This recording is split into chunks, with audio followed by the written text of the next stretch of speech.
Hi everyone, it's John from What Up. Welcome back to another video and happy month of awareness. As some of you may know, May is Sturge-Weber Syndrome Awareness Month. Now in this video, we have some news. Zoe Robbins recently gave an interview where she answers some questions about Wheel of Time, so that's pretty cool. We'll go through those questions.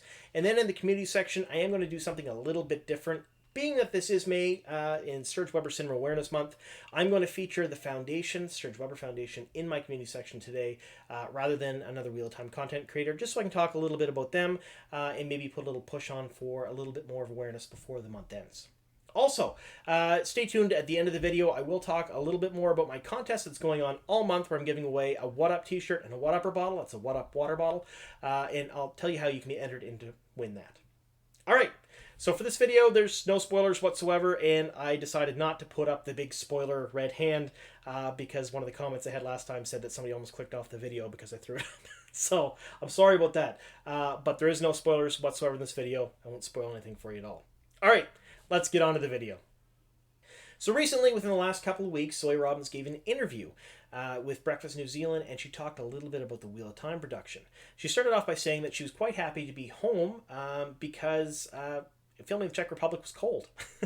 She was in the forest in sub-zero temperatures, and it was uncomfortable, which for anyone unaccustomed to the cold, absolutely, it would be, even for those of us like myself who are accustomed to the cold, doesn't mean we like it either, right?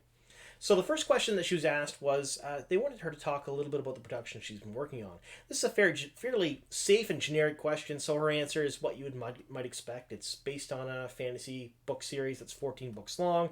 It's similar to Lord of the Rings. It's very epic in scope, and Amazon is, putting this together quite well. But she did say something which answered this question that I don't know if she was allowed to say or not, but it gave me a little bit of concern, and it'll probably concern you folks too. She said it was supposed to come out next year, but now they don't know. Now let that sink in. She said supposed to come out next year, but now they don't know. So originally we had a release year. We knew it was going to be 2021. We weren't quite sure of the month, whether it be early, mid, or late year. There was a lot of us that were hoping for, this fall for it to be released, and we obviously know it's not happening now because they haven't even finished filming the first season yet. They're on a pause right now, and they'll be going back later on, probably, in the summer or fall to finish that. But because of this break, now she's saying they're not sure when it's going to be released. So that's a first tidbit of new news, at least anyway, out of her interview that made me go, well. So anyway, let's get on to the next question here. How did you get the role, and what is your role? So she started off by saying what we kind of expected her to, that she plays Nynaeve, one of the leads in the show, and is a regularly recurring character. Now, I am saying that right, Nynaeve. That's how she pronounced it. That's how I pronounce it. So that one's right. Now, I know that I say a lot of character names and places wrong. I mispronounce things all the time. And that's more me not being able to get the words out. I know how they're supposed to be pronounced, but sometimes, when you read a thing for umpteen number 1,000 times and you say it one way in your head and then you find out later on it's called or said something different, it's hard to change.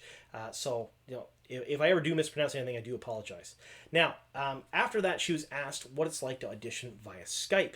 Now, what had happened was she had built up an audition tape and sent it off to the show for the role, and they looked at the tape, and she said the executive producer really liked it. And when she says executive producer, I believe she's talking about Rafe. And they contacted her, and they wanted to meet. So they didn't actually physically meet in person. They Skyped. They talked back and forth to make sure that they kind of clicked. And I think her exact words were to make sure that he wanted to spend that volume of time with me. And then it was all said and done. She got the role.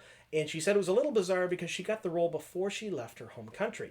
And she had to fly to the Czech Republic, which she's never been to before, and step foot not only into a new job and a new role, but also a new way of living. Now, I've had experience with going to different countries other than Canada and not knowing anything about them, and got to experience the culture firsthand, and it can be a little nerve-wracking, so I know exactly where she's coming from there. All right, so the next question was, talk to us about your acting career and how it started. All right, so she talked a little bit about how her acting career started. So she took a one-year program in Auckland, New Zealand for actors and actresses, and that kind of split the time between time on screen and time on stage, gave them a little bit of experience with everything. And they had a lot of hands-on tutoring. So some weeks they would have 4 or 5 tutors, other weeks they would have one tutor, but there was always someone there helping them, and they gave them a lot of life skills they needed as an actor or an actress, including how to audition. And that's really what started her career. And then she talked about going back to that school and actually speaking with the students and kind of bringing her wealth of experience on what happened afterwards to them to give them kind of like a positive vibe about taking the program. And then finally, before she finished the interview, they asked the question that we're all wondering: when is she going back to shoot? And she gave the answer that we expected, which is they have no idea. So right now, with the state of the world and what's going on, production is shut down on a lot of film and television. Shows and movies. However, things are starting to ramp back up, including Falcon and the Winter Soldier, which is filming in the Czech Republic, and Carnival Row, which is also filming there as well. And Carnival Row is an Amazon show. So there is some hope they'll get back soon, but she didn't know exactly when. She said she's just enjoying the time at home with her family and her son right now, which is well deserved. It's something we all need. I know I've been working from home the last few months, and it's been a change, but a really good positive change for me and my family, because I spend a lot more time with my children and my wife than I ever did before, which is fantastic. All right, so that's pretty much all the news we have for you today. If you do like what I'm doing here, please click the like button and subscribe to the channel. And leave a comment down below. Let me know if these are the types of videos you like. Do you like them a little bit shorter, a little bit longer? What content you'd like me to cover? Anything at all down below would be great. Any constructive criticism is welcome, because I don't get better unless you guys let me know. All right, so let's get on to the community section. Hi everyone, welcome to the community section. Now, I'm doing things a little bit differently today because this is probably the last video of the month that I'm putting out, and May is Sturge Weber Syndrome Awareness Month. So I'm featuring the Sturge Weber Foundation in the community section today rather than another real-time content creator. Now, as some of you may know, I've mentioned in some of my videos before, my second oldest daughter, Jasmine, was born with type 1 Sturge Weber syndrome, and we would never have known. We had a friend of the family who was an ophthalmologist, happened to see some pictures of Jasmine, and they pointed us in the right directions to the proper doctors to get the proper diagnosis, and without that, we would never have known what Sturge Weber syndrome even was, because it is such a rare syndrome. So you're looking at 3 out of 1,000 people get port wine birthmarks, and about 8% of them have Sturge Weber syndrome. So it's very, very rare. Now I'm going to go to the Sturge Weber website and read a little blurb about the foundation.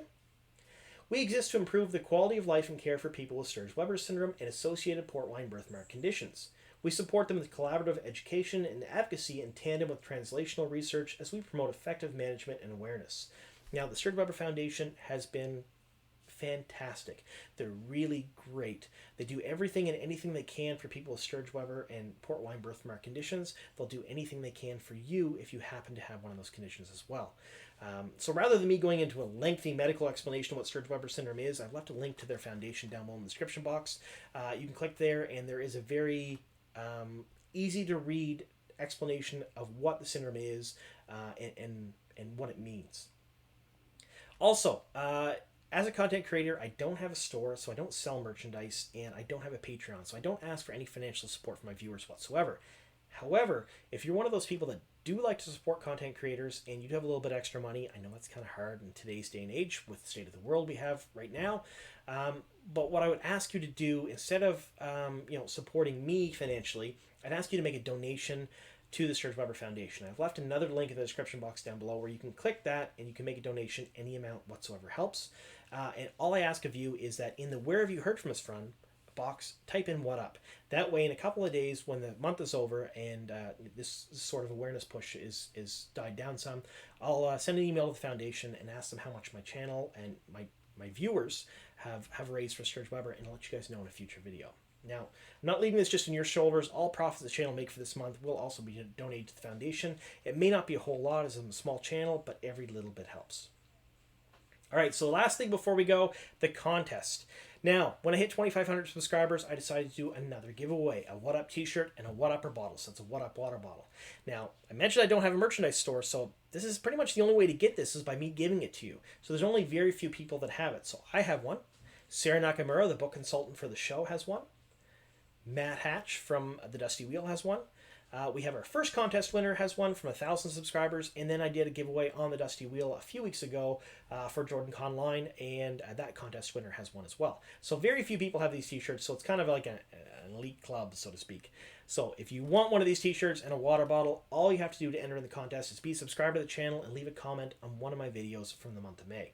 So what I will do in a week or so in June, I'll let you guys know when it's going to happen. So I'll schedule a live stream, and we'll talk just a bit about the channel, a little bit about other things. I've never done one before, so it'll be new to me. And then I'll do the giveaway then. So I'll go through all the comments, have a random number generator that kind of picks one at random for the month of May, and as long as that person is subscribed to the channel, they win. Now, if you're international, doesn't matter. I will ship anywhere in the world because I'm Canadian and most of my viewers in the U.S. anyway, so if somebody from the U.S. wins, I'm shipping internationally anyway. So anyone at all is eligible. So as long as you're subscribed and you've left a comment, that's all I ask of you. All right, thanks so much for sticking with me here to the end, and here's to many more.